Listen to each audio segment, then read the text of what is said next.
गरम है मैदानी सियासत। मेरे खिलाफ साजिश हुई है, झूठ बोला। कौन है कौम और मुल्क की जरूरत? किसने की आइन से बगावत? जहर पिलाया गया, शहीद किया गया। इन्होंने मुझे यहाँ किडनैप किया हुआ है, जबरदस्ती रखा हुआ है। आपका अपना प्रोग्राम तकरार दे रहा है आपको बहस और तकरार करने का मौका। गरीब आदमी सिर्फ यही काम कर रहा है, बच्चे पैदा कर रहा है, बाकी कुछ नहीं कर रहा। तो सिलेक्ट हुए उनको नहीं पता हम सिलेक्ट हो चुके हैं, वो तस्लीम नहीं कर रहे कि हम सिलेक्ट हो चुके हैं। तो आवाम को बेवकूफ तो नहीं बना सकते। वो कह रहे हैं कि वोट को इज्जत दो का बयानिया कहाँ चले जाएगा, दफना देंगे। देखते रहिए तकरार कनाडा से बराह रास्त समीना जबीन के साथ मंडे टू फ्राइडे 9 बजे से 11 बजे तक सिर्फ आवाज एंटरटेनमेंट पर।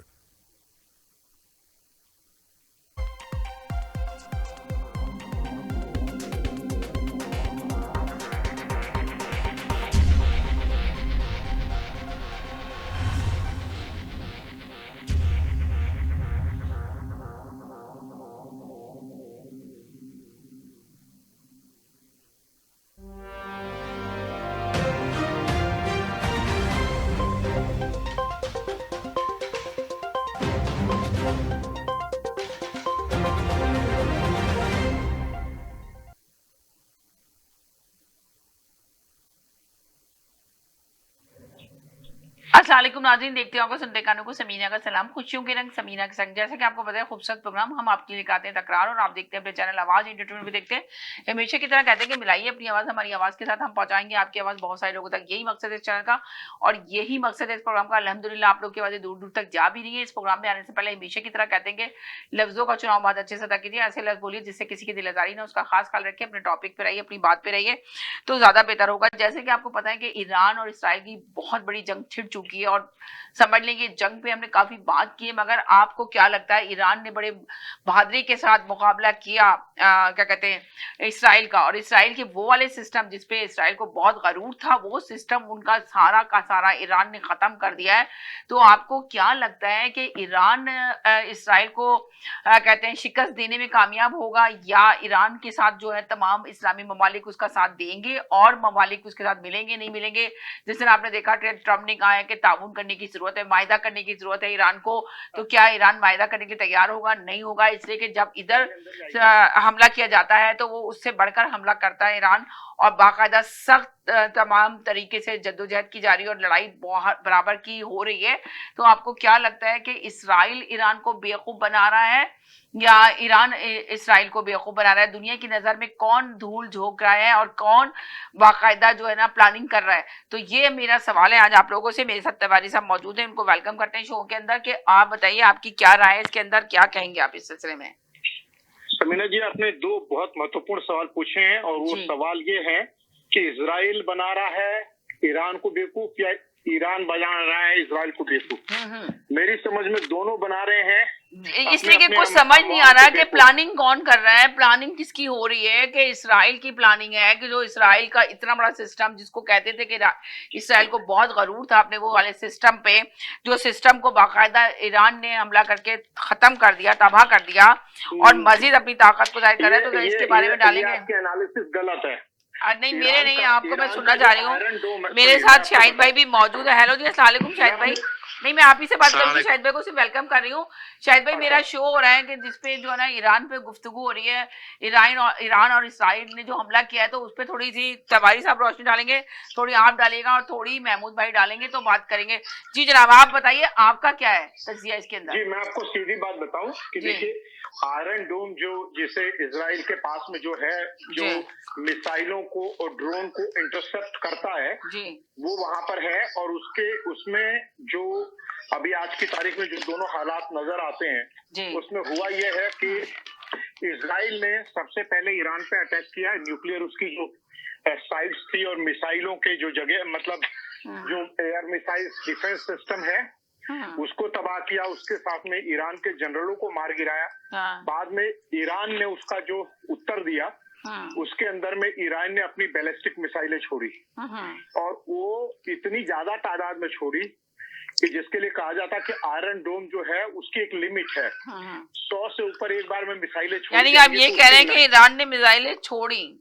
हाँ जी, ईरान ने बैलिस्टिक मिसाइल छोड़ी जिसके जी, तो 90% जो है उसको इंटरसेप्ट किया, लेकिन 10% फिर भी ऐसी थी कि जिनको इंटरसेप्ट करना, मतलब जैसे आप समझिए इकट्ठे इतना ज्यादा अटैक हो तो क्या होगा। और ये बिल्कुल इजराइल को पता था कि ऐसा होगा और अगर आप लड़ाई लड़ रहे हैं, आप किसी को मार रहे हैं, तो ऐसा हो ही नहीं सकता कि आपके ऊपर भी अटैक ना हो, और वो वाजिब तौर पर हुआ है। अब क्या है, आज की तारीख में जैसे मैंने कहा कि इसके अंदर में दोनों बेवकूफ बना रहे अपने अपने अवाम को, क्योंकि नेतन्याहू के खिलाफ में वहां का अवाम खड़ा हुआ है, क्योंकि वो भी नहीं चाहते हैं कि, क्योंकि उनके ऊपर तमाम सारे करप्शन के चार्जेस भी हैं वहां पर, और उसके मतलब जो वहाँ की जुडिशरी है वो भी चार्जेस उनके ऊपर लगा रही है, वो सारी चीजें उसके साथ में लगी हुई हैं। तो और इसके साथ में ईरान की अगर बात करें तो ईरान के अंदर में भी पब्लिक जो है वो बहुत ज्यादा पक्ष में नहीं है, क्योंकि आपको पता है कि वहां पर बहुत सारे प्रोटेस्ट के अंदर में हुए हैं, और एक तरह से देखा जाए कि, मतलब मैं ये नहीं कहूंगा कि यहाँ पे ईरान को बहुत ज्यादा दोष देना गलत होगा, क्योंकि ईरान अपनी बात कह रहा है कि भाई हम नहीं कर रहे हैं, लेकिन और इसमें एक तरह से वेस्टर्न पावर्स जो कि जिसमें अमेरिका पूरी तौर से शामिल है, यही ट्रम्प साहब जो कि जिन्होंने की पहली बार जो न्यूक्लियर डील हुई थी यूरोपियन कंट्रीज, अमेरिका और ईरान के बीच में, ये जब पहली बार आए तो इन्होंने इसको एक तरफा तोड़ दिया। अब उसके बाद में दोबारा डील करना चाहते हैं। इनकी ट्रम्प साहब की डील के चक्कर में पूरी दुनिया तबाह हो रही है जी, और ही डजंट केयर। सीधी बात समझिए, यही यानी कि आप ये करेंगे ट्रम्प की डील की वजह से ये सारी जो है ना, हाँ, दुनिया तबाह हो रही है ना। तो ट्रम्प तो आए थे बड़ा ख्वाब लेके कि सब जगह पूरा अमन चाहते थे पूरी दुनिया के अंदर, तो ये अमन के बजाय ये जंग कैसे छिड़ गई? भाई देखिए, ऐसा है कि अमन करने का ये तरीका थोड़ी होता कि आप डंडा लेके शुरू करें तो आप डंडे से अमन थोड़ी ला सकते हैं। अमन आता है प्यार से, मोहब्बत से, एक दूसरे की बात को समझते हुए। तो और लेकिन इसमें एक बात और भी मैं कहूंगा, जैसे आपने सवाल पूछा कि जो मुस्लिम ममालिक हैं, जो मुस्लिम देश हैं, वो कभी भी इकट्ठे नहीं हुए थे और ना अभी इकट्ठे होने की कोई उम्मीद है, क्योंकि इजराइल ने जो अटैक किए हैं ईरान के ऊपर, वो जॉर्डन से लेकर के जितने भी ये मुस्लिम कंट्रीज हैं उन्हीं के ऊपर से उनके विमान गए हैं, उनके हवाई जहाज गए हैं, और जिसे आप तैयारा कहते हैं वहां से गए हैं, और उसके बाद में उन्होंने ईरान पर अटैक किया है। और इसमें एक और वो शिया सुन्नी वाला मसला भी आ जाता है, क्योंकि ईरान एक शिया राष्ट्र है, मुस्लिम है, लेकिन बाकी सुन्नी राष्ट्र है, सुन्नी देश है, तो वो भी इसके अंदर में या तो एक तो डरे हुए हैं अमेरिका के साथ में कि अमेरिका के साथ कौन पंगा मोल ले, ठीक है, और दूसरे नंबर पर उनके भीतर ये भी है कि भाई ईरान को शुरू से बहुत ज्यादा पसंद नहीं कर रहे हैं। तो ये सारे के सारे रीजंस जो हैं, और जैसे एक बार इराक खत्म हुआ है, जैसे लीबिया खत्म हुआ है, जैसे सीरिया के अंदर में जो सिचुएशंस हुई हैं, ऐसे ही अभी नंबर जो है ईरान का है, जो बहुत पहले से, आज से बात नहीं कर रहे हैं ईरान की, हम बात करें ईरान के मामले में, ये बात बहुत समय से आ रही थी, और इसमें सबसे बड़ा इंस्टिगेशन जो किया है, सबसे जो ये सारी वजह, सबसे ज्यादा इसकी वजह जो है वो मैं हमास को मानता हूँ, वहीं से सारी के सारी ट्रिगर शुरू हुई है, कि जिसमें हमास ने जो है जो 1200 से ऊपर जो इजरायलियों को जो वहां से अटैक करके मारा था, वहीं से मामला सारा का सारा शुरू हुआ है। ओके, चलिए मैं जरा शाहिद भाई से ले लूं। शाहिद भाई, आपकी क्या राय है? अस्सलाम वालेकुम। महमूद भाई ने बिल्कुल अच्छी तरीके से, महमूद भाई नहीं है ना, तिवारी साहब है, राकेश तिवारी साहब ने बिल्कुल सही तरीके से एनालाइज करके आपको बता दिया। मैं सिर्फ इतना ऐड करूंगा कि दुनिया में 3 ईवल कुव्वतें हैं। पहली ईवल कुव्वत है अमेरिका, या आप कह लें ब्रिटिश, ठीक, ब्रिटिश, अमेरिका और इसराइल। इसराइल तो एक नाजायज बच्चा है अमेरिका और ब्रिटेन का, और ये किस लिए छोड़ा गया है वहां पर मिडिल ईस्ट में? इसलिए छोड़ा गया है कि मिडिल ईस्ट की जो अरब कुव्वतें हैं उनको बैलेंस रखने में, आप यूं समझ लीजिए एक बुलडॉग उन्होंने पाला है जो वहां की कुव्वतों पे भौंकता रहता है, और ये सारा कुछ है आपके पेट्रोल की कीमतों को कंट्रोल करने का एक तरीका। नहीं तो अमेरिका ने, आपने सुना ही होगा, कहा था कि मैं सऊदी अरब जो है वो 2 हफ्ते की मांग है और वो खत्म हो जाएगा। तो ये एक बेसिकली 3 चीजें हैं, 3 ब्रिटिश, अमेरिका, इसराइल, ये दुनिया में अगर खत्म हो जाती हैं तो या कम हो जाती हैं या पीसफुल हो जाती हैं तो दुनिया में जिसे कहेंगे कि अमन का गहवारा बन सकता है। जब तक ये है जो इन्होंने सीट बोए में है मुख्तलिफ जगहों पर, हमारे यहाँ इंडिया में कश्मीर का मसला यही ब्रिटिश छोड़ के गए थे। फिर आप देखें कि इराक और कुवैत में जो हुआ वो भी अंग्रेज ने छोड़ के दिया। फलस्तीन का जो मसला है वो भी अंग्रेज छोड़ के गए थे, उनके बाप की जमीन नहीं थी और वो 3 दफा उनको बेच दिए। तो ये सारे मसले मसाइल जो हैं इनकी फैक्ट्रियां चलती हैं, इनसे इनके असला बनाने वाली फैक्ट्रियां इन्हीं से चलती हैं। अच्छा, इसमें भी 2 फिलॉसफीज हैं।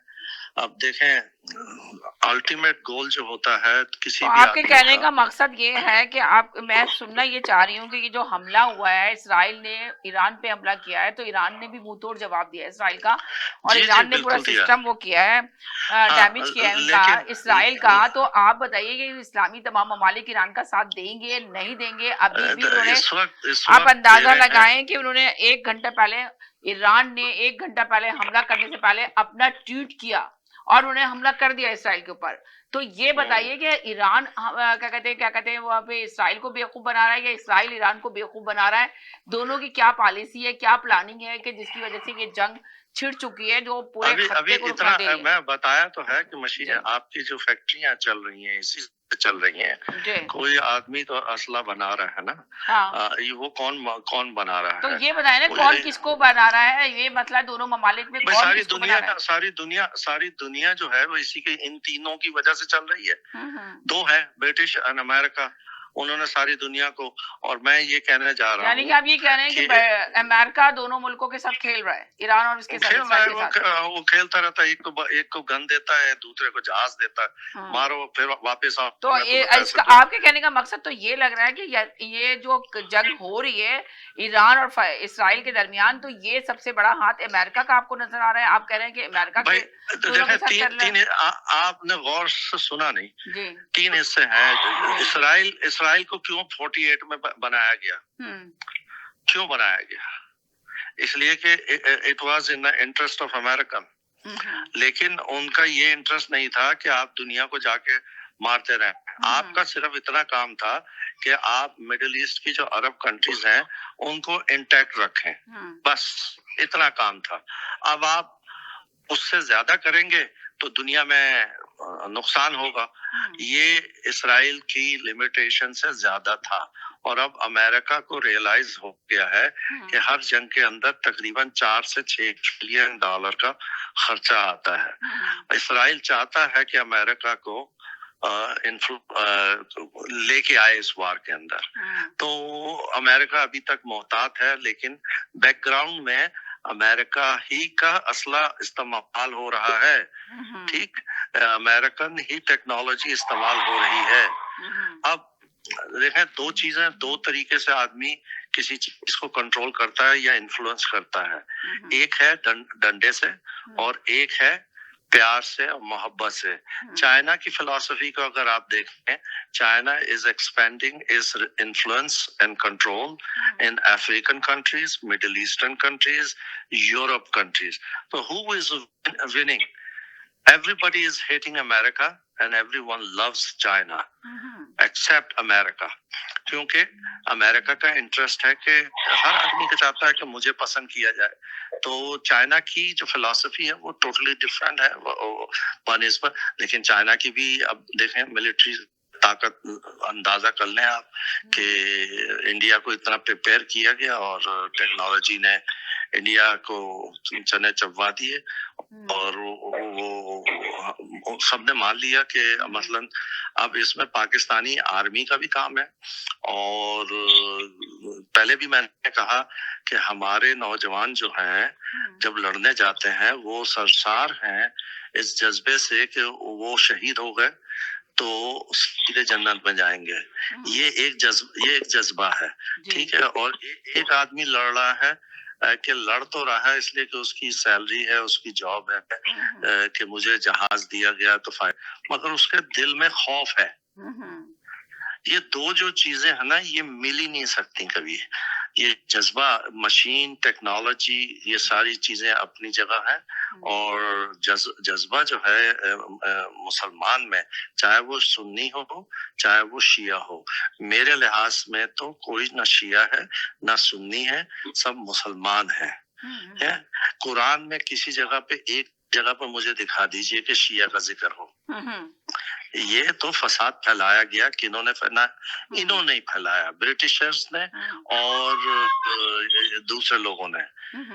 शिया सुन्नी कोई चीज नहीं है। सही कह रहे हैं, शिया सुन्नी कोई चीज नहीं है। तो कोई चीज नहीं। मुसलमानों को ये देखिए, सब मुसलमान हैं एक तरह से। एक अभी आधा घंटा पहले, आधा घंटा पहले या 1 घंटा पहले ख्वाजा आसिफ साहब ने बयान दिया है अल जजीरा पे, अल जजीरा पे बयान दिया है कि अगर इसराइल ने एटम बम यूज किया ईरान के खिलाफ तो पाकिस्तान दरेग नहीं करेगा एटम बम यूज करने से। राइट।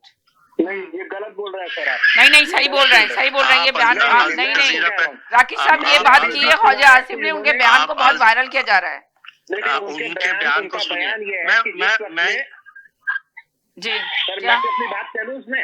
हाँ कहें क्या मैंने सुना है जी कि जब ईरान के वहाँ के एक जनरल ने ये कहा कि पाकिस्तान ने हमें कहा है कि इजराइल अगर हम पर एटमी अटैक करेगा तो पाकिस्तान जो है वो इसका जवाब देगा, क्योंकि पाकिस्तान के पास में एटमी ताकत है। और उसके बाद यही बात तो शायद भाई कह रहे हैं। पार्लियामेंट में कहा कि ये अफवाह उड़ाई जा रही है, पाकिस्तान ने ऐसा कुछ भी नहीं कहा है। ये मैंने खुद सुना उनकी आवाज में। आप जाके दोबारा सुनिए। नहीं, आप दोबारा जाके सुने। ख्वाजा आसिफ ने ट्वीट किया है और कहा है, और ईरान के सदर ने पाकिस्तान के लिए बहुत अच्छे अल्फाज यूज किए और पाकिस्तान के इस बयानी को सराहा कि पाकिस्तान ईरान के साथ खड़ा हुआ है। ये क्या पाकिस्तान के डिफेंस मिनिस्टर ने ये कहा है? ये जी हाँ कहा है, वज़ीर खजाना ने कहा है कि अल जजीरा पे जाके सुन ले। आधे घंटे पहले की बात है ये। जी आधे घंटे पहले की भी बात है। पहले की मुझे नहीं खबर है ये। तो आप ये अल जजीरा पे जाके दोबारा सुन लें। बहुत ही अलग, ये सिर्फ इस डिक्लेरेशन से लड़ाई एक अलग मोड़ पर पहुंच जाती है। देखें, अगर वो यूज करते हैं, देखें अगर का बड़ा लफ्ज है, अगर वो यूज करते हैं तो ठीक है। ईरान के पास अगर अभी नहीं है तो पाकिस्तान के पास तो है ना, है। और यही मैं जज्बा देखना चाहता हूँ मुसलमानों में कि वक्त आ गया है। आपने ये भी सुना होगा कि नेतन्याहू ने अभी पिछले दिनों इंटरव्यू में, चाहे वो उनके जबान से स्लिप हो गया कि आफ्टर ईरान इज पाकिस्तान, समझे। तो पाकिस्तान को अकल के फूल लेने चाहिए कि, और आप देखिए उनका तरीका कार देखिए, एक मुस्लिम कंट्री को वो अलग-अलग डिसेबल कर रहे हैं, ठीक। और अब ईरान की बारी है। ये एक इंटरव्यू हुआ था बहुत पहले 4 स्टार जर्नल का, अमेरिकन 4 स्टार जर्नल का, सबने सुना होगा, वायरल हुआ है, जिसके अंदर 5 कंट्रीज थी या 6 कंट्रीज थी। ईरान और पाकिस्तान सबसे आखिर में आता है, ठीक।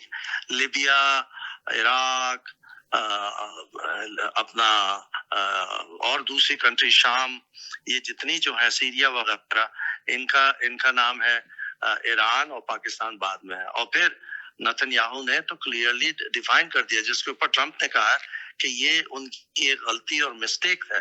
मिस्टेक नहीं है, दिल की आरज़ू है ये, जी, समझे। और मैं समझता हूँ इस वक्त अगर नहीं किया पाकिस्तान ने एटम का जवाब, एटम से नहीं दिया, अरे तुम मरे हो तो यार हम भी मरेंगे, और हाँ हम मरे तो तुम्हें भी लेके मरेंगे। ये जज्बा होना चाहिए। बिल्कुल, आपने सही कहा कि ये जज्बा होना चाहिए कि एक साथ मुल्क के जज्बे के साथ खड़ा होना चाहिए। क्या कहेंगे आप तिवारी साहब इस सिलसिले में? जरा महमूद भाई का भी थोड़ा सा मैसेज ले लें, फिर इसके बाद तीनों एक साथ बैठ के बात करेंगे। जी महमूद भाई, क्या कहेंगे, आपकी क्या राय? जी मैं ये कह रहा हूँ कि क्या है ये मतलब मुस्लिम और नॉन मुस्लिम और ये वो सारी चीजें अपनी जगह पे हैं, लेकिन ये है कि हर कंट्री अपना अपना देखती है, क्योंकि अभी आजकल जो जमाना है वो नेशनलिज्म का है। देखें ईरान के ऊपर हुआ है, कोई भी मुसलमान कंट्री जो है खुल के इस तरह से ईरान की सपोर्ट में नहीं आया, क्योंकि वो देखते हैं कि जी जैसे ईरान देखें, ईरान ने अपने मुफाद में देखा था तो 4 बार की जो उनकी जो पोर्ट थी उन्होंने इंडिया को दे दी थी। पाकिस्तान में मतलब वो उनको जब वो एक हद तक वो सपोर्ट करते हैं, आते हैं, इस तरह ये नहीं है कि हर चीज वो जो है वो करें, क्योंकि उन्होंने अपने कस्टमर को, अपने नेशनल इंटरेस्ट को, अपने इसी तरह सऊदीया देख रहा है, इस तरह जॉर्डन देख रहा है, इस तरह ईरान का हक I don't consider Saudi Arab is a Muslim country. I don't consider. La ilaha illallah Muhammad Rasulullah से मुस्लिम कंट्री नहीं हो जाती। लेने देना एक सेकंड। तो इसी तरह वो जो मिस्र है उसको आपने देखा ही है कि उन्होंने अपना इंटरेस्ट देखा है। अब ये प्रॉब्लम ये है कि ये अमेरिका जो है, जैसे इन्होंने अभी फरमाया कि एक मकसद के लिए इजराइल की क्रिएशन हुई थी। अब वो इलाके का या रीजन का वो जो बिल्कुल जैसे होता है खुद ही वो गुंडा बनने की कोशिश वो हो नहीं सकता, इसलिए कि वो इर्द गिर्द गिरा हुआ है, वो भी दुश्मनों में। ये नहीं कि ये लोग खामोश हैं किसी मसलहत के तहत, तो ये हुक्मरान ही खामोश हैं, क्योंकि मैं तो जानता हूँ अरब लोगों को, अरब लोग जो अवाम है, पॉपुलेशन है, उसमें इसराइल के लिए कोई हमदर्दी नहीं है। सही बात। वो इवन किसी चीज को वो उसको पसंद नहीं करते ये, लेकिन ये क्योंकि फैसले, क्योंकि वो सारी जो डिक्टेटरशिप है वहाँ पे किंगडम्स हैं, फैसले वो जो करते हैं वो हर एक को मानना पड़ता है, वो बाहर आते नहीं है, लोगों के सेंटिमेंट नहीं देखे जाते। जहाँ तक ये इस जंग का ताल्लुक है, ये पता नहीं आपने कैसे सोच लिया, बेवकूफ बना रहे हैं यार, बंदे मर रहे हैं, प्रॉपर्टियां बर्बाद हो रही हैं। सोचा नहीं है, पूछा है कि प्लानिंग की जा रही है, नहीं की जा रही। जिस तरह शाहिद भाई ने कहा कि ये प्लानिंग है, ये नहीं सोचा कि बेवकूफ बना रहे हैं। ये कहा जा रहा है कि किसकी प्लानिंग है, किसकी प्लानिंग के तहत ये काम हो रहा है।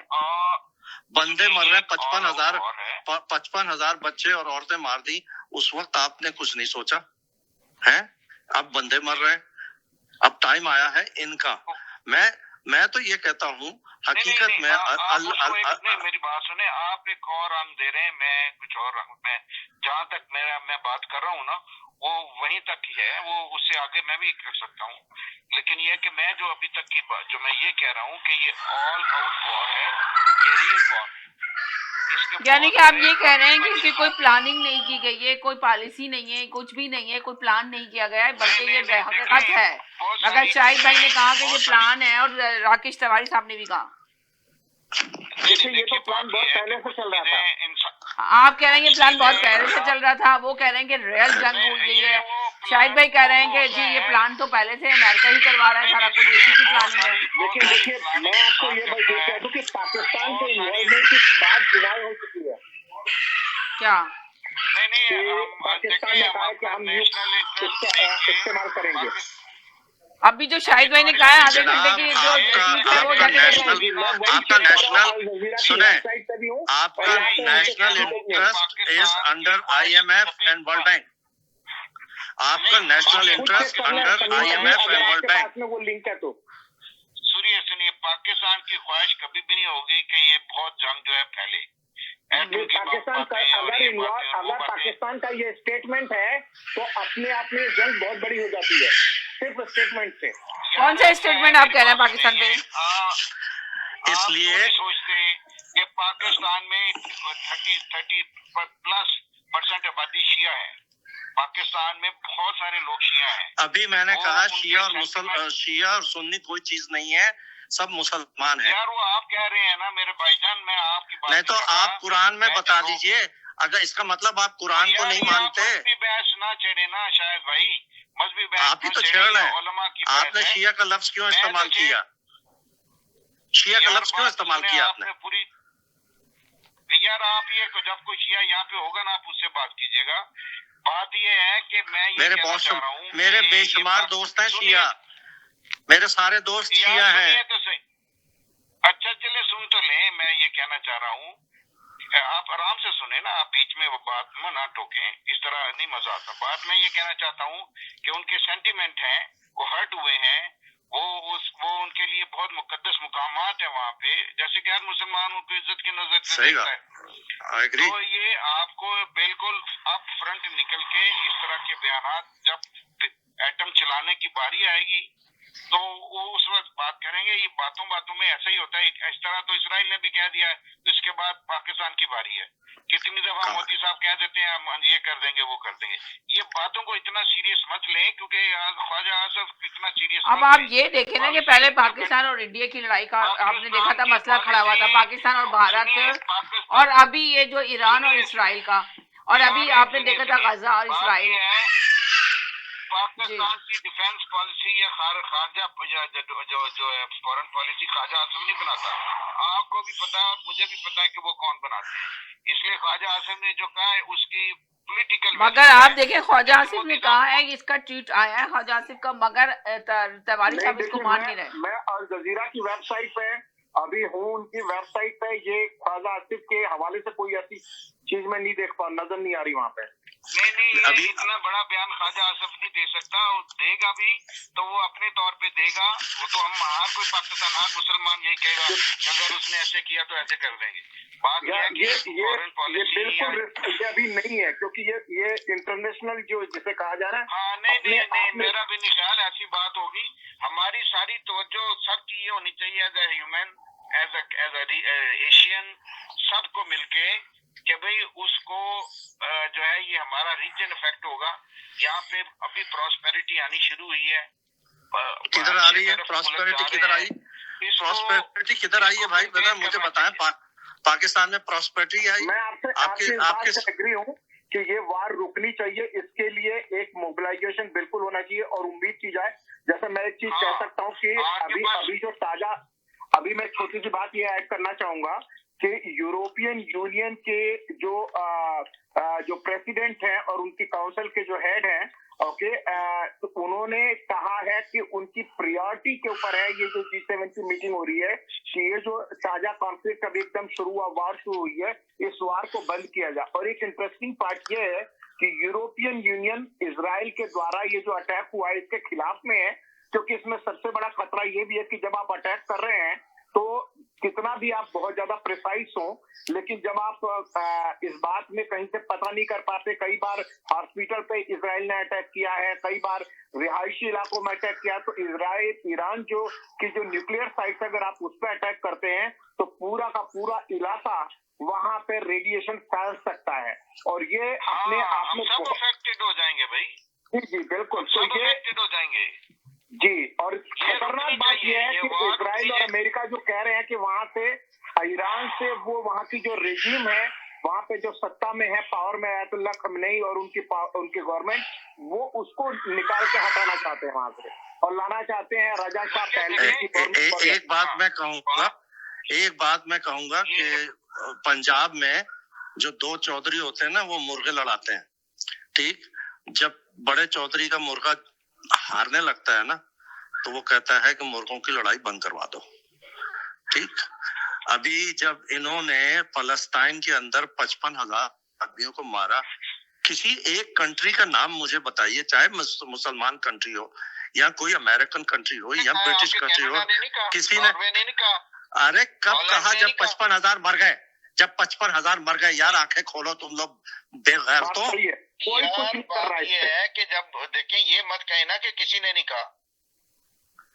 कब कहा जब 55,000 मर गए? लोगों के मरने के ऊपर कौन सी कंट्री जो है खड़ी हुई कि एकदम इसको रोका जाए इमीडिएटली? बेगैरत मुसलमान साले। ये नहीं कह सकते हम बेगैरत मुसलमान नहीं कहे, मुसलमान है हमारे। आपको गलत बात कह रहे हैं। 55,000 लोगों के जो मरे हैं और जो कि गाजा पूरी तरह से तबाह हो गया है, अगर ऐसा हाल किसी यूरोपियन कंट्री का अगर होता तो क्या हो? इसका मैं कह रहा हूँ, इसका एक छोटा सा हिस्सा इजराइल के में जो 1200-1400 लोग मारे गए थे, पूरी दुनिया इकट्ठी हो गई थी।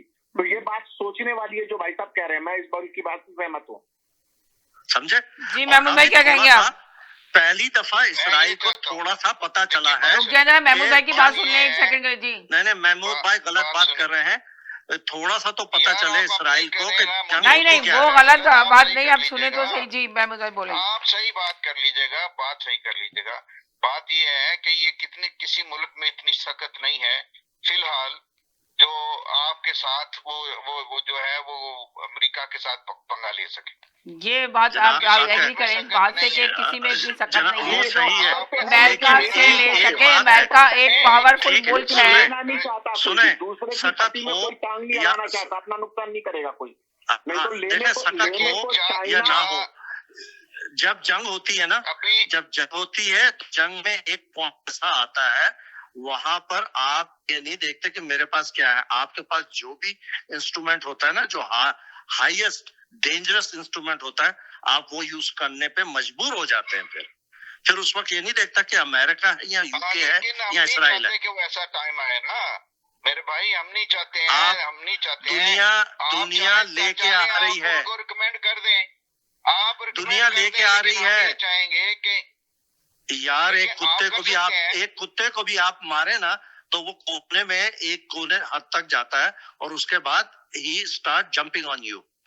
एक कुत्ते को भी। बात सुने, आप इंसान की बात कर, आप इंसान है कि नहीं? पाकिस्तान में इंसान बचते ही नहीं है। मेरी नजर में जानवरों से बदतर है इंसान है पाकिस्तान में। मुसलमान कहने का हक ही नहीं है आपको। यार आप कह सकते हैं मेरे भाई, मैं मानता हूँ। आप देखिए आपके दिल में जो दुश्मनी है ऐसा ना कहें। मुसलमान पाकिस्तान में है और हम लोगों को बहुत फख्र होना चाहिए अपने उसके ऊपर, ये नहीं कह सकते आप। देखिए आम मुसलमान या आम लोगों को क्या कह सकती हैं, जब तक वहां पे जब तक आवाज नहीं उठेगी जो पावर में आवाज की बात है कि जो पावर में उसको आवाज उठानी चाहिए। अभी हम ये बात कर रहे हैं कि अगर खुदा ना करे जंग तूल पकड़ गई तो पूरी दुनिया के खत्ते को नुकसान पहुंचेगा। इसके लिए हम गुफ्तगू करने आए हैं कि मेन चीज ये कि हम ये आपस की लड़ाई ना करें कि हमें मुसलमान या हिंदू या क्रिश्चियन या अंग्रेज, हम उस पर बात नहीं कर रहा। मैं इंसानियत के तहत एक अपने प्रोग्राम के जरिए मैसेज देना चाहते हैं कि भाई ये पूरी दुनिया को नुकसान पहुंचेगा। तो अगर ट्रम्प साहब जो कह रहे थे कि आए थे, ट्रम्प बहुत बड़ा मौकूफ लेकर आए थे और कह रहे थे कि पूरी दुनिया के खत्ते से ये जो ना अमन कायम करेंगे, जंग बंद कराएंगे, तो आखिर ये अचानक ये क्या चीजें हो गई हैं कि आज ईरान और इसराइल पे ट्रम्प साहब जो है वो गांधी हो जाएंगे या वो उसके बाद में एक ऐसा आदमी, नेल्सन मंडेला है, ऐसा आदमी, नेल्सन मंडेला नहीं, मगर ये कि उनका बयान तो था ना, अमन लेकर आ रहे थे। तो अभी भी वो यही दरखास्त कर रहे हैं कि ईरान से कोशिश कर रहे हैं कि वो मायदा कर ले। अगर मायदा नहीं करेगा तो ये जंग बहुत बड़ी शक्ल इख्तियार करेगी। तो सवाल यहाँ पे ये कि क्या ईरान ट्रम्प की बात मानेंगे या मायदा करेंगे ना करेंगे, ये हमारा सवाल है इस वक्त आप लोगों से। और आप लोगों ने अपने मुसलमान और इसकी लड़ाई शुरू कर दी। अफसोस के साथ कहना पड़ रहा है जो मसला है वो वहीं का वहीं खड़ा है। ये लड़ाई मुसलमान और जूस की है जी। पॉइंट पे बात करें ना, ये कि आप लोग मसले लेकर आ गए हिंदू मुसलमान, ये हम इसकी बात नहीं कर रहे। मुसलमान तो बिल्कुल नहीं होना चाहिए। राइट, यही तो मैं आपको बोल रही हूँ तिवारी साहब। 3 दिन में देखिए, 2-3 दिन में एग्रीमेंट हो जाएगा, आप देखते रहिए। ये फैलने नहीं देंगे, इसमें लोग इन्वॉल्व होंगे और कहेंगे कि भाई नहीं इसको किसी तरीके से हल करते हैं, और इसका हल है। ठीक है, 75 साल में नहीं हुआ जनाब, 75 साल में हल नहीं हुआ। जूस स्टेट का कोई हल नहीं है। First thing, Jews state and Palestine state, they are 2 states and that's it. जब तक साहब आप क्या कहेंगे, कोई हल निकलेगा नहीं निकलेगा, क्या कहेंगे आप? हल निकलना चाहिए नहीं निकलना चाहिए? आपके पास भी तो इन्फॉर्मेशन है, बताएं यार कैसे नहीं निकलेगा जी। मैं इसमें ये कहूंगा कि महमूद साहब कह रहे हैं कि हल बहुत जल्द निकलेगा, 3-4 दिन की जंग है और ये बहुत जल्द बंद हो जाएगी। आप इस बात से एग्री कर रहे हैं या नहीं कर रहे हैं, या आप कह रहे हैं कि नहीं? में हल नहीं निकलेगा जी, 3-4 दिन में हल नहीं निकलेगा। इसके अंदर में जब दोनों तरफ में ये यहाँ से शुरुआत होगी कि जहाँ पे दोनों तरफ में जब जितना ज्यादा नुकसान हो जाएगा उसके अंदर पब्लिक खुद खड़ी होगी, चाहे ईरान में चाहे इजराइल में, तब उसके बाद में हल निकलेगा। देखिए एक बात बताऊं, मैं हर वार का यही सिचुएशन होती है। जैसे अमेरिका और वियतनाम में जब वार हुई थी तो अमेरिका के अंदर से लोग तब खड़े हुए जब उन्होंने देखा कि अमेरिकन सैनिकों की बॉडीज आनी शुरू हुई। तो इजराइल में जब ये हालत होगी कि जब वहां पे बॉडीज आनी शुरू होगी या इजरायली सैनिक मारे जाएंगे तो इजराइल की पब्लिक अपने आप में खिलाफ खड़ी होगी। और उसी तरह से एक ईरान में भी सिचुएशन होगी कि भाई ये जो रिजीम यहाँ पर बैठी हुई है ये क्यों इस तरह के काम कर रही है कि भाई दुनिया के साथ मिल करके क्यों नहीं चल रही है। ठीक है, और इसमें सबसे बड़ा ऑफकोर्स मैं ये कहूंगा कि अमेरिका को ब्लेम करने की बात बनती है, क्योंकि न्यूक्लियर जिसके ऊपर सारा इल्जाम डाला गया है, सारी बात कही गई है कि ईरान जो है न्यूक्लियर वेपन बना रहा था, इस लिहाज से अटैक किया गया। तो ईरान यहाँ पर बचता इस लिहाज से क्योंकि जो ट्रीटी पहले हुई थी यूरोपियन यूनियन और अमेरिका के साथ में मिल करके, उस ट्रीटी से अमेरिका एक तरफा पीछे हट गया था। तो इस लिहाज से ब्लेम बहुत हद तक अमेरिका पर जाता है कि आप खुद ये उस ट्रीटी से हटे थे और आप दबाना चाहते। देखिए, मैं आपके गले के ऊपर अगर तलवार रख के आपको लड्डू खिलाऊं ना तो आप नहीं खाएंगे। ये कुछ इसी ढंग की बात है। अमेरिका की अब इस मामले में ये एक नया वर्ल्ड ऑर्डर है, जैसे सेकेंड वर्ल्ड वॉर के बाद में हुआ था, लीग ऑफ नेशंस बनी थी, यूनाइटेड नेशंस बना था। यूनाइटेड नेशंस तो पूरी तौर से खत्म हो गया है और एक नए ढंग का निजाम अब आने वाला है, जिसमें इंडिया से लेकर के जर्मनी से लेकर के तमाम ताकतें इसके अंदर इन्वॉल्व होंगी। लेकिन अभी लड़ाई जैसे यानी कि आप ये कहना चाहते हैं कि अभी लड़ाई बंद होने के चांसेस नजर नहीं आ रहे हैं, बल्कि लड़ाई होगी बंद, मगर अभी नहीं होगी। 4-5 दिन में मैं नहीं देख पा रहा हूँ, उसके आगे की मैं समझता हूँ कि कम से कम इसको 15 दिन तक जाएगी। तो 15 दिन में तो बहुत सारी तबाही हो जाएगी। आप क्या देख रहे हैं कि 15 दिन तक जाएगी? महमूद भाई आप क्या कहते हैं? नहीं, मैं इसकी जल्दी हल देख रहा हूँ क्योंकि सब लोग इन्वॉल्व हो गए। मैं भी उम्मीद करता हूँ महमूद साहब जो बोल रहे हैं, उम्मीद मैं भी करता हूँ, लेकिन होना इतना नजर नहीं आ रहा। शायद भाई आप क्या कहते हैं, 15 दिन में बंद होगी या नहीं? मैं समझता हूँ ये 15 दिन से ज्यादा चलेगी। ये 15 दिन से ज्यादा वो तो 15 दिन, वो कह रहे हैं, तिवारी साहब कह रहे हैं 15 दिन तक खत्म होने के चांसेस हैं। वो कह रहे हैं 3-4 दिन के अंदर खत्म होगी। आप कह रहे हैं कि 15 दिन से भी आगे चलेगी। वो तो 4 दिन की बात कर रहे हैं। जब तक सब्सटेंशियल लॉस नहीं होता, जब तक सब्सटेंशियल लॉस नहीं होगा, जल्दी खत्म हो जाए। मेरी ख्वाहिश ये है। ख्वाहिश तो बहुत सारी होती है महमूद भाई, मगर चीजें जो चल रही हैं उनके ऊपर बात की जाए ना। उस वक्त कहाँ थी जहाँ 55,000 बच्चे मर गए? आपकी ख्वाहिश कहाँ थी, ये बताओ। नहीं पूरी, अभी तक रोज मर रहे हैं, पता नहीं क्या 56 लोग मर गए। पागल तो नहीं है इसमें मैं इन्वॉल्व था। आपका दिमाग ठीक है? इसराइल इन्वॉल्व था ना, तो आप इसराइल के हामी हैं। सर वो आपको नहीं कह रहे हैं, वो ये कह रहे हैं कि उस वक्त आपका बयान कहाँ था। तो आप ये बताइए कि उस वक्त ये शो नहीं था तो मैंने नहीं बोला। आप ये कहें, वो आपको नहीं कह रहे, वो जनरल बात कर रहे हैं शायद भाई। मैं जनरल बात कर रहा हूँ और वो समझ रहे हैं कि आप उनको कह रहे हैं। उन्होंने कहा भाई मैं जनरल बात कर रहा हूँ कि दुनिया कहाँ थी, दुनिया कहाँ, दुनिया सुने भाई, अब सुने जब पाकिस्तान और इंडिया। यार बात तो सुने आप, पाकिस्तान लगाई हुई है आपने, बात सुनिए। बात ये है कि आपको ये पता है कि ये शऊर देने वाला, इसके ऊपर सबसे ज्यादा शोर डालने वाले, आपको ये बताने वाले कि आपके साथ ये जुल्म हुआ है, आपके इसके पीछे अमेरिका है, फलां लॉबी है, ये जूश थे, ये जूश स्कॉलर थे, ये जूश थिंकर थे, ये जूस थे जिन्होंने बताया अंदर से खबरें ला के कि खुदा के लिए जागो, यूरोपियन लोगों जागो, मुसलमानों जागो। ये आपको इस तरह से अमेरिका यूज कर रहा है। ये आपकी सारी प्रॉब्लम्स दी हुई। सुनिए, देखें जूस और ज़ायनिस्ट में फर्क है ना। वाले वो लोग हैं, ये अभी भी जाके देखें जो काम की बात करते हैं ना वो हैं, बाकी आप जैसे हैं मुसलमान। मैं I agree with you, I agree with you. ये 3 घंटे की वॉर में अगर कोई हो गया कारनामा तो अल्लाह ने आपको इज्जत दी है। आप क्या समझते हैं पाकिस्तान क्या करे, जाके लड़ना शुरू कर दे? ईरान लड़ा था 65 में आपके लिए, 71 में लड़ा था आपके लिए, आपके साथ इतना कुछ हुआ है। आपका Pakistani aeroplane was landed in Iran. भाई ऐसे ही ना टर करें। पाकिस्तान में जितने जासूस पकड़े गए हैं उनके पास ईरानी डॉक्यूमेंट्स हैं, आपको पता है इस बात का? जितने जासूस पकड़े ईरान में भी अभी 5,000 पाकिस्तानी वहाँ पर है। ईरान के रास्ते से आते हैं। पाकिस्तान की फॉरेन पॉलिसी अपने मुफाद में होगी, ये नहीं कि वो लेके बम रखा और कंधे पे रख के चले। यार आपका मफाद IMF और वर्ल्ड बैंक वाला डिसाइड करता है। आप देखें, आपको ये आपके लिए दुनिया में कौन खड़ा हुआ है? ये जो आपके मिनिस्टर और पाकिस्तानी की हैसियत एक बोतल है बस। इतनी है आपकी हैसियत।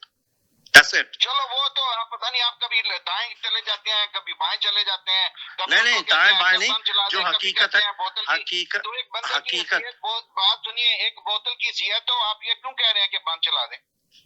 भाई एक बंदे की हैसियत ही नहीं है तो आप उसे इतना बड़ा काम ये जज्बा क्यों कर रहे हैं?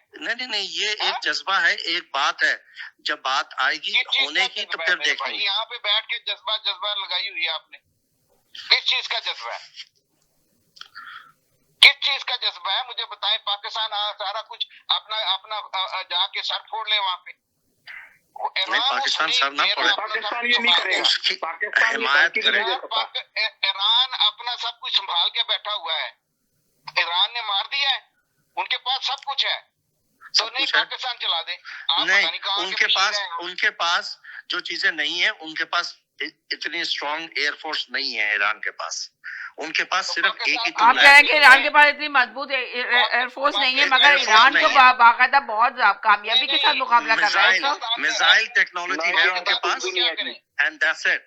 ईरान के मिसाइल टेक्नोलॉजी है, सुपरसोनिक मिसाइल अभी इस्तेमाल हुए हैं, और ईरान ने इतना बड़ा सिस्टम को डाउन कर दिया, तो आपको इस बात में क्या कहेंगे आप? कहाँ पे आपको लग गया कि उनका जो आयरन डोम जो है वो आयरन डोम सिस्टम खत्म किया उन्होंने? नहीं हुआ है, नहीं वो नहीं खत्म नहीं हुआ जब आप मगर इसराइल को वो पूरी उम्मीद भी नहीं थी, यकीन भी नहीं था, मगर वो एकदम सरप्राइज हो गया इसराइल देखने के बाद। तो आप ये देखें ना कि उसके निजाम पर हमला किया, आयरन डोम को खत्म किया। जी नहीं खत्म नहीं किया। आयरन डोम की एक कैपेबिलिटी है, आयरन डोम की एक कैपेबिलिटी है, अगर आप 5-10 मिसाइल दागेंगे तो वो उसको इंटरसेप्ट करेगा। अगर आप 100-150 मिसाइल आप भेजेंगे तो प्रोबेबिलिटी इज द 5% और 7% will go away with it, और वो 7% जो है वो नीचे गिरे हैं और उन्होंने तबाही मचाई है।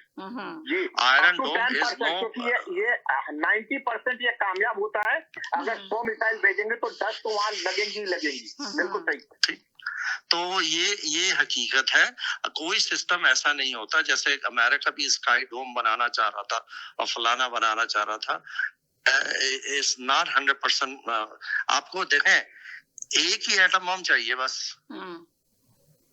काम तमाम, समझे?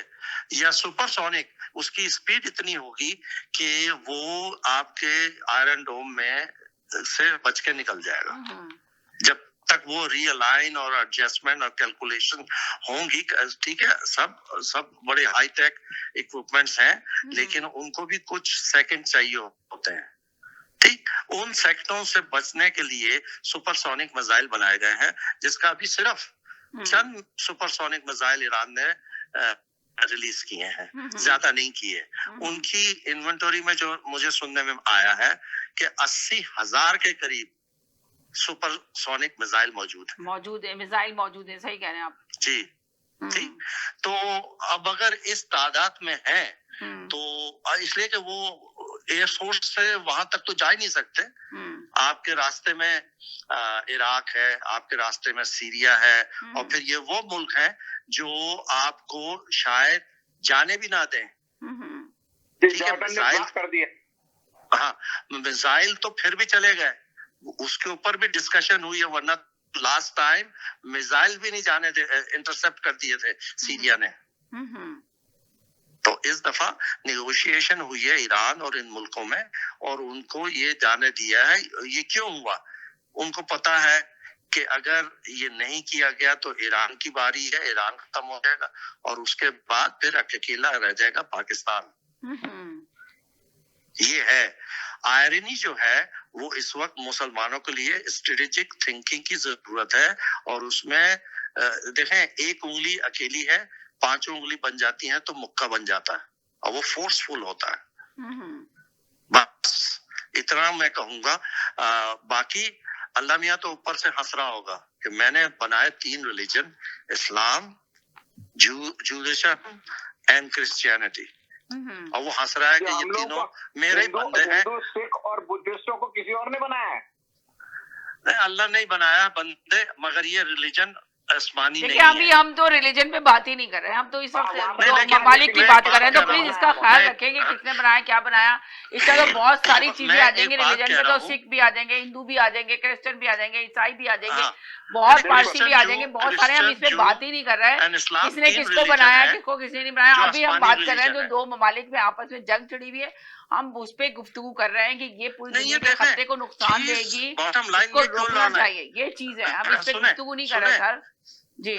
ये क्यों लड़ना है? ये क्यों G7 लड़ना है? मीटिंग के अंदर में मुझे लगता है कि जरूर इसके ऊपर बातचीत होगी और इसमें होगी। आप उम्मीद अगर कहीं से कर सकते हैं तो यूरोपियन यूनियन से आप उम्मीद कर सकते हैं और साउथ अफ्रीका से, जिन्होंने इजराइल के ऊपर एक तरह से देखा, जिसमें फ्रांस की भी मैं बात करूंगा, ब्रिटेन की भी बात करूंगा और इवन कनाडा की, कि जिसके अंदर में, और साउथ अफ्रीका की भी, कि जहां पे आपको पता होना चाहिए कि जो यूनाइटेड नेशंस की जो वहां पे जो अदालत है, वहां से इनके खिलाफ में, अपने नेतन्याहू के खिलाफ में वारंट भी निकला हुआ है।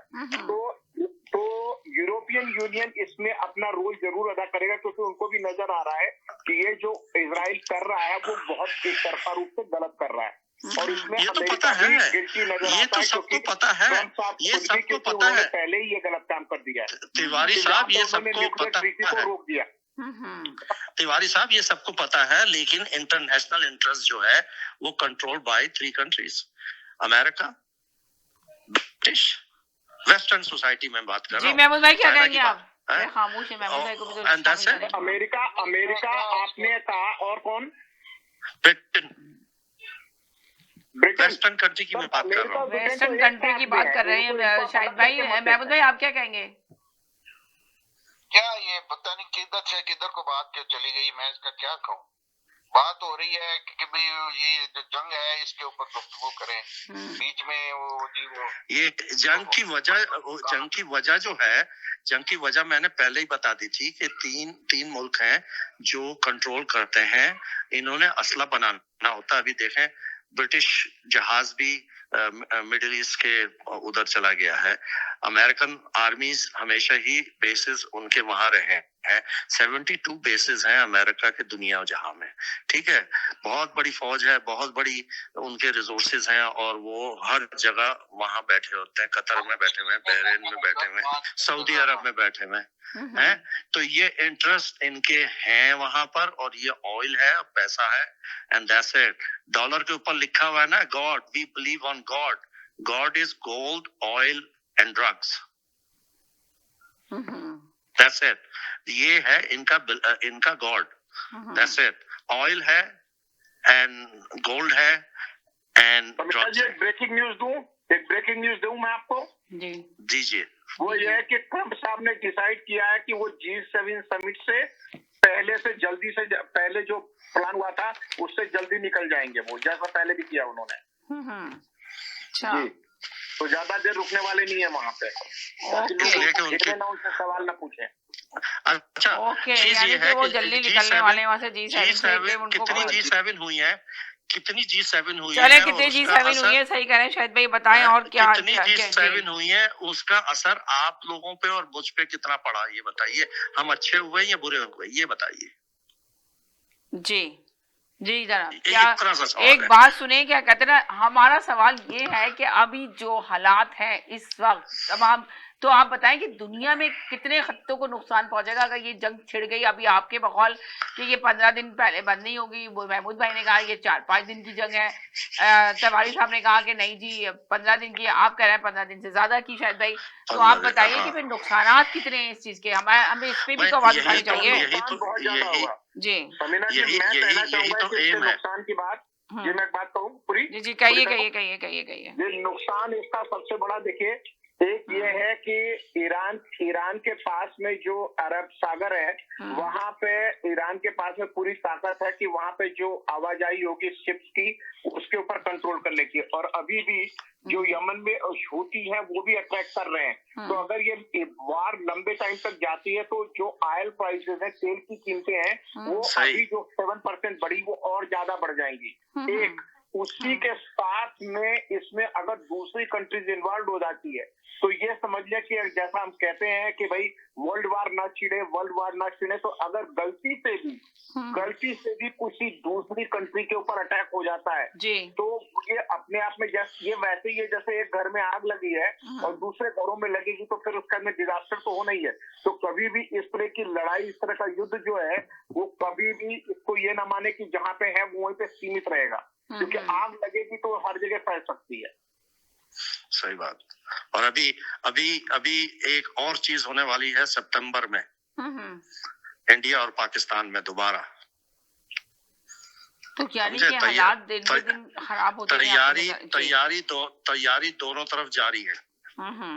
यानी कि आप ये कह रहे हैं कि हालात तो कुछ अच्छे साजगार नजर होते हुए नजर नहीं आ रहे। भाई नजर क्यों आएंगे? हालात खराब होते हुए नजर आ रहे हैं, आपको ये कहना चाह रहे हैं? हाँ, नजर क्यों आएंगे? दुनिया के जितने भी बड़े बड़े लीडर हैं सारे करप्ट हैं, 35 फेलोनीज हैं, रेप के चार्जेस हैं, उसको आपने अमेरिका का प्रेसिडेंट बना दिया। पाकिस्तान के लीडरों की मैं क्या बताऊं, कनाडा के लीडरों की क्या बताऊं मैं। देखिए हम जो है ना अभी इस बात करते हैं कि अब आप क्या लीडर की बात कर रहे हैं, मार्कानी और इसकी, आप ये बात आए कि ये जो अभी हालात, मौजूदा हालात है, अगर हम इन पे डिस्कस करेंगे तो ये तो बहुत लंबी बहस चलेगी और बहुत लंबी। एमबीएस का क्या कैरेक्टर है? एमबीएस का क्या कैरेक्टर है? ये कौन से लीडर हैं जो हमारा और आपका ख्याल रखेंगे? आप इनसे एक्सपेक्ट करती हैं? बहुत ही शेमफुल बात है कि इन लोगों से आप अपनी अच्छाई का सोचने को सोच रही हैं। नामुमकिन है। एक गुंडे से, बदमाश से आप एक्सपेक्ट करते हैं कि वो अच्छा काम करेगा आपके लिए। नामुमकिन। बिल्कुल सही। ये G7, मैं इसीलिए सवाल किया है, ये कितनी G7 होती हैं, कितनी G20 मीटिंग्स होती हैं, उनसे आपकी जिंदगी और मेरी जिंदगी में अच्छाव आया है या बुरा हुआ, ये बताइए। ये बैठते हैं अपनी वेल्थ को किस तरीके से इंक्रीज करेंगे, बिटकॉइन कैसे इंट्रोड्यूस कराएंगे मार्केट में, डॉलर को किस तरीके से नीचे लेके आ रहे हैं, देख ही रहे हैं आप। ये बैठ के डिस्कस करते हैं ये लोग।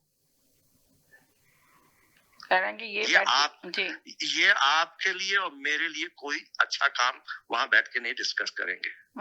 ये भी चाह रहे हैं कि दुनिया की जो आबादी है 7 बिलियन के करीब है, उसको आधा कैसे किया जाए। तो यानी कि आपकी बातों से तो ये लग रहा है शायद भाई कि दुनिया के हालात कुछ ज्यादा ही बिगड़ते हुए नजर आ रहे हैं। आप तिवारी साहब इस बात से एग्री करेंगे या नहीं करेंगे? जी नहीं, दुनिया में कैसे ये जिसे कहते हैं ना कि मैं बेपनाह, दुष्यंत कुमार हमारे एक शायर थे, उन्होंने कहा कि मैं बेपनाह अंधेरों को सुबह कैसे कहूँ, मैं इन नजारों का अंधा तमाशबीन नहीं। तो हमारे जो भी यहाँ पे साथ में जुड़े हुए हैं, ये जब आग लगी हुई है तो इसको हम कैसे कह दें कि नहीं भाई ये आग लगी है रोशनी के लिए, ये आग जला ही रही है। मैं आप और हमारे ऊपर जो असर इसका पड़ रहा है वो महंगाई, बेरोजगारी और इस सब से। हाँ, इसमें एक चीज तय बात है कि जो बिजनेसमैन है, जो बड़े धनवान लोग हैं, उनकी दौलत में निसंदेह इजाफा होगा, वो जरूर आगे बढ़ेंगे। जो उनकी दौलत बिल्कुल बढ़ेगी, वो कहीं भी हो। यानी आप ये कह रहे हैं कि उनकी दौलत ज्यादा बढ़ेगी। पहले कहा जाता था कि 1% of the people hold 98% of the wealth. अब वो 1% नहीं है, अब वो 16 आदमी हैं, उनको आप उंगलियों पे काउंट कर सकते हैं। 16 आदमी हैं जो 98% ऑफ द वर्ल्ड वेल्थ को कंट्रोल करते हैं। बाकी जो 98% अब बाकी आबादी है 7 बिलियन, वो 2% उनके टुकड़ों पे रहती है। और हमारे हजूर सल्लल्लाहु अलैहि वसल्लम ने फरमाया जब दुनिया की दौलत चंद लोगों के हाथों में आ जाएगी, समझ लीजिए वो टाइम आ गया है दुनिया के खत्म होने का। यानी कि आप कह रहे हैं कि दुनिया की चंद दौलत जो है लोगों के हाथों में आ गई है और अभी आपने कहा कि मैं नहीं कैसे कह देख रहा, रहे हैं मैं नहीं कह रहा, बेपनाह मैं जो है, क्या कहते हैं ना, अंधेरा छा रहा है, तो हम कैसे कह सकते हैं कि रोशनी की किरण भी झलकेगी? ये तिवारी साहब ने कहा। तो हमें देखिए मैं बेपनाह इसमें अंधेरे सिर्फ को कहूंगा, किसी तरह करके अपनी आवाज उठा के इस अंधेरे को अगर हम कम कर सकते हैं और रोशनी लेकर आ सकते हैं तो वो हमारा बहुत बड़ा अचीवमेंट होगी। ये आप भी जानते हैं। तो हमें यकीनन कहना चाहिए कि आखिर ऐसा क्या किया जाए जिससे जो है ना हम हालात बेहतर हो सके। मगर आप देख रहे हैं दिन ब दिन हालात खराब होते जा रहे हैं। पहले इंडिया भारत और पाकिस्तान का, अब ये देखें कि पहले गजा इसराइल, अब ये लेकर आ जाए आप कि इसराइल और ईरान। तो काफी चीजें हालात दिन ब दिन बिगड़ते हुए नजर आ रहे हैं, संवरने के बजाय। समीना जी, अभी एक और कॉन्फ्लिक्ट वेटिंग है, वो है चाइना और ताइवान का। अभी वो भी इंतजार कर रहा है बस। ये अंदाजा लगा लें। तो अब ये देखें ना कि फिर किस तरह लोग सरवाइव करेंगे। तो फिर तो आप लोग जो कह रहे हैं कि महंगाई का दौर दौरा हो रहा है, अमीरों के लिए सही है, गरीब तो और गरीब होता चला जाएगा। हर दुनिया के हर जगह, हर कंट्री में आप देखेंगे महंगाई होगी, तो फिर कैसे सरवाइव करेंगे लोग? ऐसा ही हुआ था ना फ्रांस के अंदर, ऐसा ही हुआ था फ्रांस के अंदर। अभी जो मूवमेंट, मैं यहाँ बैठा हूँ वर्जीनिया में, वाशिंगटन के बिल्कुल 15-20 मिनट की ड्राइव पर, ठीक, मैं जो यहाँ देख रहा हूँ, यहाँ जो चीजें सुन रहा हूँ और जो लोगों से बातें होती हैं, यहाँ पर मूवमेंट डेवलप हो रही है। अब उस मूवमेंट को कहाँ किस जगह चंगाई मिलती है, यहाँ पे भी वही हाल होगा। अभी कल मैंने एक आदमी को व्हाट्सएप पे सुना, वो कह रहा है कि इनके गले उतार दो। समझे? अभी वो हेट्रिज्म जो है वो नीचे के लोगों में आ रहा है। अमेरिकन्स के ये वो वोटर्स हैं जिन्होंने ट्रम्प को वोट दिए, लेकिन जब उनके ऊपर पड़ती है तो इनका भी वही हाल होगा जो फ्रांस के अंदर हुआ था, जिसपे उसने कहा था, if you can't eat bread eat cake.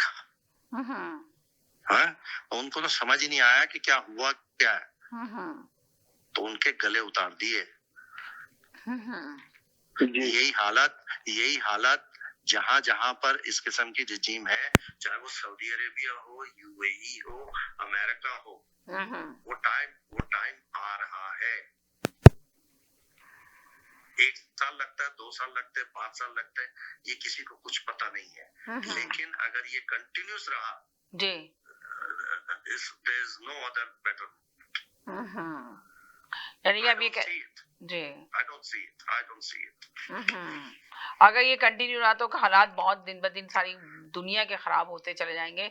बड़ी अच्छी आपने बात का मैसेज दिया कि यकीनन आप तो यही दुआ करेंगे कि सबको बेहतर करे, इसको सही करने की जरूरत है। देखें, ये एक डिक्लाइन जो आया है लास्ट 70-80 साल में आया है। सही कह रहे हैं। चले, बहुत शुक्रिया, थैंक यू सो मच, आप लोगों ने प्रोग्राम में शामिल हुए। इंशाल्लाह फिर दोबारा से आपको मदू करेंगे, दावत देंगे। बस आप जाते जाते हम तो यही कहेंगे कि हमारा मैसेज तो यही है कि कुछ ऐसा करिश्मा हो जाए कि ये जंग जो है किसी सूरत बंद हो जाए। अगर ना बंद हुई तो यकीनन पूरी दुनिया के खत्ते को नुकसान पहुंचाएगी।